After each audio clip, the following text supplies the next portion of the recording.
વરસાદની આગાહી વ્યક્ત કરવામાં આવી છે। અતિભારે વરસાદ થઈ શકે છે। દક્ષિણ ગુજરાતમાં ભારે વરસાદ થઈ શકે છે। દક્ષિણ સૌરાષ્ટ્રમાં પણ ભારે વરસાદ થઈ શકે છે। સુરેન્દ્રનગરના ભાગોમાં પણ ભારે વરસાદની વકી છે। સપ્ટેમ્બર માસમાં પણ ભારે વરસાદ રહી શકે છે। 10 ઓક્ટોબર આસપાસમાં પણ વરસાદની વકી છે। 24 રાજ્યના ઘણા ભાગો વરસાદ થશે। દેશ સહિત રાજ્યના ભાગોમાં ભારેથી અતિભારે વરસાદ થવાની શક્યતા રહેશે, જેમાં આહવા, ડાંગ, વલસાડના ભાગોમાં ભારેથી અતિભારે વરસાદ થશે। નવસારી, સુરતના ભાગમાં પણ ભારે વરસાદ થવાની શક્યતા રહેશે। દક્ષિણ સૌરાષ્ટ્રના ભાગમાં પણ ભારે વરસાદ થવાની શક્યતા રહેશે। પશ્ચિમ સૌરાષ્ટ્ર, ઉત્તર સૌરાષ્ટ્રના ભાગમાં ભારે વરસાદ થવાની શક્યતા રહેશે।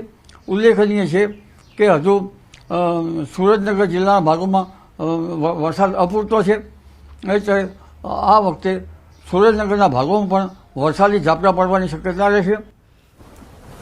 24 ઓગસ્ટથી કૃષિ પાકોમાં રોગ આવવાની શક્યતા, બાગાયતી પાકોમાં નુકસાન થઈ શકે છે। 24 ઓગસ્ટથી કૃષિ પાકો માટે હવામાન રોગીશ રહેવાની શક્યતા રહેશે। આ વખતે જે બાગાયતી પાકો છે તેના પાંદડામાં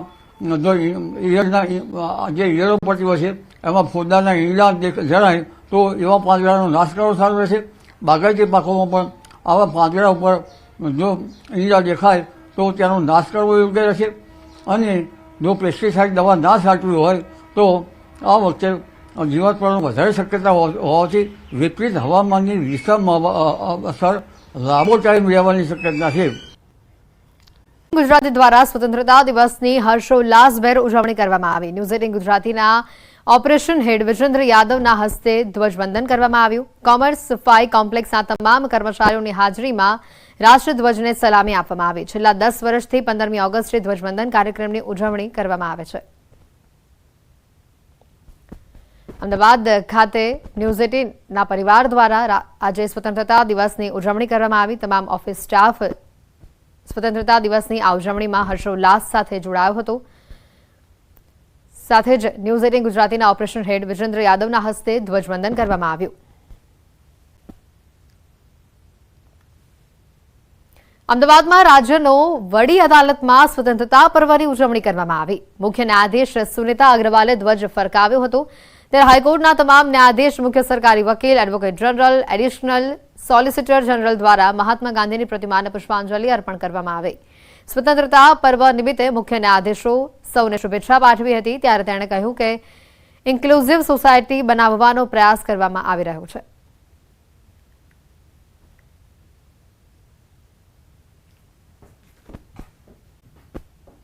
હરડી તળાવમાં દશામાની મૂર્તિઓની દુર્દશા સામે આવી। માઈ ભક્તો જેના કારણે નારાજ જોવા મળ્યા। પાલિકાના સત્તાધીશો આ વિરોધના કારણે દોડતા થયા। કૃત્રિમ તળાવ પર શ્રદ્ધાળુઓએ પાલિકા સત્તાધીશો સામે પોતાનો રોષ ઠાલવ્યો। સત્તાધીશોએ ભૂલ સ્વીકારવાના બદલે નાગરિકો પર દોષનો ટોપલો ઢોળ્યો। તળાવમાં દશામાની વધુ પડતી મૂર્તિઓ આવી ગયાનું કારણ તેઓએ આગળ ધરી દીધું। મોટા પ્રમાણમાં મૂર્તિઓ વિસર્જન માટે આવતા કૃત્રિમ તળાવમાં મૂર્તિઓ બહાર દેખાવાનો દાવો કરવામાં આવી રહ્યો છે। સ્ટેન્ડિંગ કમિટીના ચેરમેન શીતલ મિસ્ત્રીના મતે નાગરિકોએ જાતે અવ્યવસ્થા ઊભી કરી છે। મ્યુનિસિપલ કમિશનર દિલીપ રાણાએ કહ્યું કે ધાર્યા કરતાં વધુ મૂર્તિઓ આવી। આ વખતના અનુભવથી શીખ મળી છે। હવે પછી યોગ્ય વ્યવસ્થા કરવામાં આવશે। અત્યારે મૂર્તિઓને માનભેર અન્ય તળાવમાં વિસર્જિત કરાવી રહ્યા છે। આટલા નાના તળાવમાં લગભગ 6.5 થી 7 જેટલી મૂર્તિઓનું વિસર્જન કરવામાં આવ્યું છે। નાગરિકોએ પણ થોડી અવ્યવસ્થા ઊભી કરી છે। પોલીસ તંત્ર પણ ટ્રાફિક ડાયવર્ટ કરવામાં જે અંદાજમાં કદાચ ભૂલ થઈ એવું લાગે છે, જેથી કરીને ટૂંકા સમયમાં વધારે મૂર્તિઓનું વિસર્જન નાના તળાવમાં કરવામાં આવ્યું છે। એટલે મૂર્તિઓ જે ડૂબવી જોઈએ એના બદલે થોડી ફ્લોટિંગ છે। ધાર્યા કરતા પ્રમાણમાં ખૂબ વધારે પ્રમાણમાં મૂર્તિઓ આવી અને એના કારણે થઈને થોડીક મૂર્તિઓ બહાર ફ્લોટ થઈને આવી છે। અમે એને ખૂબ જ આસ્થાભેર, લાગણીભેર અને કોઈની પણ રિલિજિયસ લાગણી દુભાય નહીં એ રીતે અમે એમને શિફ્ટ કરી અને જે અમારા અન્ય આર્ટિફિશિયલ પોન્ડ્સ છે એમાં અમે એને વિસર્જન કરાવી દઈશું।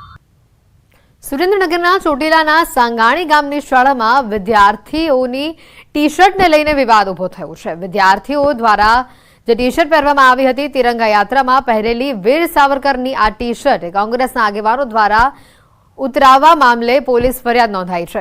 વીર સાવરકરની તસવીરવાળી ટી-શર્ટ વિદ્યાર્થીઓને પહેરાવી તિરંગા યાત્રા યોજતા કોંગ્રેસના આગેવાનોએ વિરોધ દર્શાવ્યો. કોંગ્રેસના પૂર્વ ધારાસભ્ય રિત્વિક મકવાણા, લાલજી દેસાઈ, રાઘવ મેટાડિયા, ગોપાલ ટોળિયા આ સહિતના કુલ 8 વ્યક્તિઓ સામે ફરિયાદ દાખલ કરવામાં આવી છે. તિરંગા યાત્રા રોકી ફરજમાં રોકાવટ કર્યા અંગેની પણ ફરિયાદ નોંધાઈ છે. કોંગ્રેસના આગેવાનો વિરુદ્ધ ફરિયાદ નોંધાતા જિલ્લાના રાજકારણમાં ગરમાવો આવ્યો છે. ફરજમાં રૂકાવટ સહિતના તમામ કલમો અને અલગ અલગ જે પણ કમ્યુનિટીઝ હોય જેની અલગ અલગ માન્યતાઓ હોય એમની વચ્ચે વયમનસ્ય ઊભું કરવા બાબતેની જે ફરિયાદ જે છે એ ચોટીલા પોલીસ સ્ટેશનમાં દાખલ કરવામાં આવી છે. આ ગુનામાં ટોટલ હાલ 5 આરોપી અને અન્ય એમની સાથેના જે પણ વ્યક્તિઓ હતા એમના વિરુદ્ધ ગુનો દાખલ થયો છે. જે મેં વિડીયો એક આજે જોયો છે એ બહુ દુઃખની બાબત છે. વીર સાવરકરને નિર્દોષ છોડવામાં આવ્યા હતા અને પાઠ્યપુસ્તકોમાં પણ એમનો અભ્યાસ કરાવવામાં આવે છે અને વિદ્યાર્થીઓને ઉપયોગી થવાની જ અમારી પ્રવૃત્તિ હોય છે. અમારે કોઈ રાજકીય પક્ષ જોડે. બોટાદ જિલ્લામાં સૌની યોજનાની બંને લિંક 2 અને લિંક 4માં 1300 ક્યુસેક પાણી છોડવામાં આવ્યું છે. મુખ્યમંત્રી રાજ્યના ઓછા વરસાદવાળા વિસ્તારોમાં સૌની યોજના મારફતે પાણી છોડવાની જાહેરાત કરી છે અને ત્યારે બોટાદમાં ચાલુ વર્ષે ઓછો વરસાદ પડતા ખેડૂતો ચિંતિત થયા હતા. જોકે જિલ્લાના 7 ડેમો, 20 તળાવો અને 200 જેટલા ચેકડેમમાં પાણી છોડાતા ખેડૂતોમાં ખુશીનો માહોલ જોવા મળ્યો. ખેડૂતોના પાકને જરૂરિયાત મુજબનું પિયતનું પાણી મળી રહેતા ખેડૂતોમાં ખુશી જોવા મળી. આ પાણીથી ખેડૂતોના મહામૂલા પાકને જીવનદાન મળશે.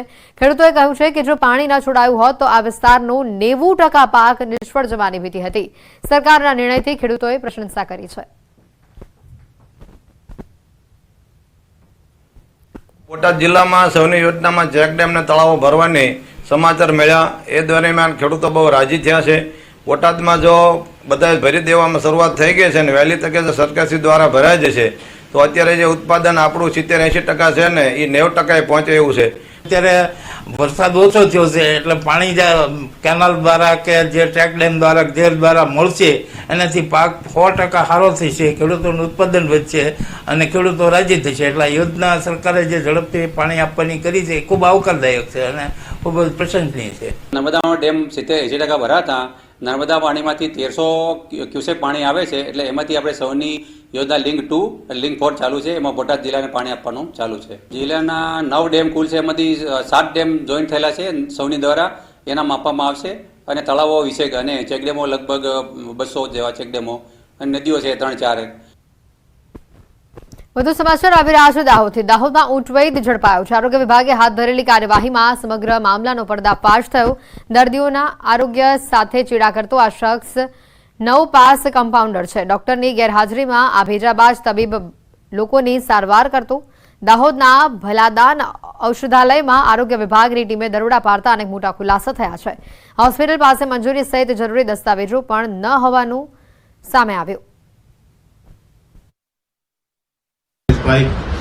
મેળા એ ત્યાં આગળ કોઈપણ જાતના ડિગ્રી વગર ત્યાં અમે તપાસ કરતા એ પોતે દવા લખતો હતો પ્રિસ્ક્રિપ્શન પર અને ત્યાં દવા પોતે આપતો હતો અને ત્યાં જે ડૉક્ટર છે તે હાજર હતા નહીં.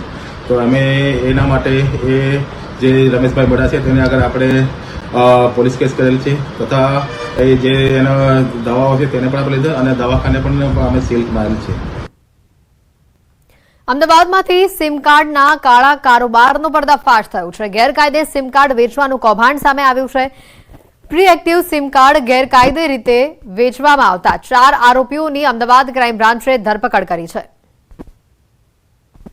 આ જે આરોપીઓ છે એ રિટેલર તરીકે સિમ કાર્ડ વેચે છે. એમાં આરોપી નંબર 1 જે છે મોહમ્મદ તલહા, જે પોતે શાહપુરનો છે અને ત્યાં જ શાહપુર પેવમેન્ટ ઉપર છત્રી જે લગાવતા હોય છે સિમ કાર્ડ વેચવા મારા કંપની તરફથી, અને ત્યાં જે તે લોકો એમના બાયોમેટ્રિક અથવા તો ફોટોગ્રાફ્સ ત્યાં પડાવી અને સિમ કાર્ડ મેળવતા હોય છે. તો એ એક વખતના જે ડોક્યુમેન્ટ્સ જ્યારે સબમિટ કરે છે જે વ્યક્તિ સિમ કાર્ડ લેવા માગે છે, આ લોકો એના 2 બાયોમેટ્રિક અને ફોટો લઈ લેતા હતા.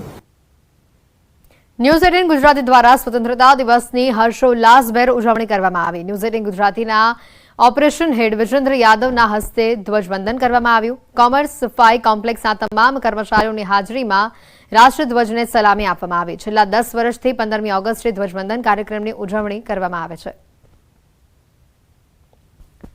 અમદાવાદ ખાતે ન્યૂઝ 18ના પરિવાર દ્વારા આજે સ્વતંત્રતા દિવસની ઉજવણી કરવામાં આવી. તમામ ઓફિસ સ્ટાફ સ્વતંત્રતા દિવસની આ ઉજવણીમાં હર્ષોલ્લાસ સાથે જોડાયો હતો.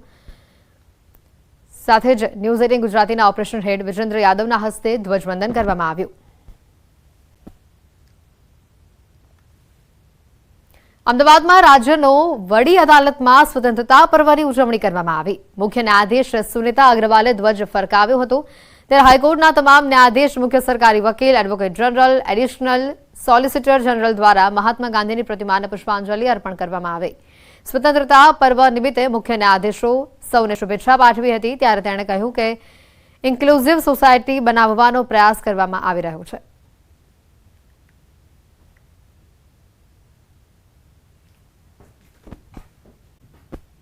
પર્વની દેશભરમાં ઉજવણી કરવામાં આવી રહી છે અને ત્યારે જામનગરમાં લાલવાડી વિસ્તારમાં 78માં સ્વતંત્રતા પર્વની ઉજવણી કરવામાં આવી હતી. રિલાયન્સ દ્વારા બનાવેલી નગર પ્રાથમિક શિક્ષણ સમિતિની સ્કૂલ ખાતે ભવ્ય ઉજવણી કરવામાં આવી હતી. 78માં સ્વતંત્રતા દિવસ નિમિત્તે શહેર કક્ષાનો ધ્વજવંદન કાર્યક્રમ યોજાયો હતો. ત્યારે મેયર વિનોદભાઈ ખીમસુરિયાએ ધ્વજવંદન કર્યું હતું અને આ પ્રસંગે ધારાસભ્ય દિવ્યેશ અકબરી, રીવાબા જાડેજા ઉપરાંત અગ્રણીઓ પણ ઉપસ્થિત રહ્યા હતા.